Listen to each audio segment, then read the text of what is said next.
No, this is what I mean. A very simple prompt is actually not likely to get you what you want.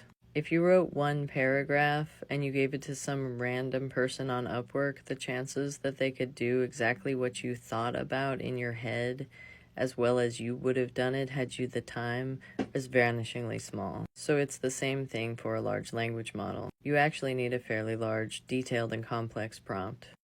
Paper with a fantastic set of examples.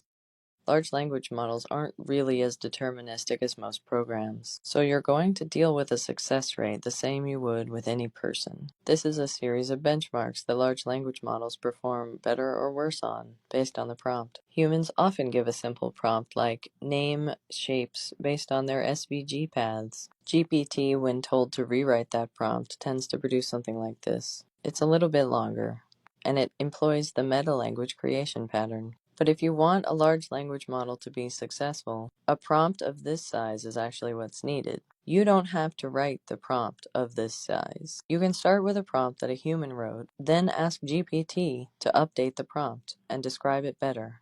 This paper is about doing that automatically, but this is an example of a prompt that you actually need if you really want to get the right results. And here's the prompts for how to improve your prompts. On average, 3 revisions to the prompt were needed before the prompt was really ready to be used. I just taught a class on this. If you're a coder, this might be a good match for you to learn these skills. But it's kind of a long sequence, because it's a whole new stack. Turns out it takes more than a minute to understand, and at least a year to teach. I'll probably run a second cohort of this sequence this summer. So stay tuned and let me know if you want that. By the way, if classes are too expensive for anyone, let me know.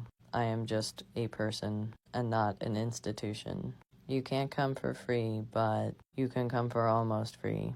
See ya.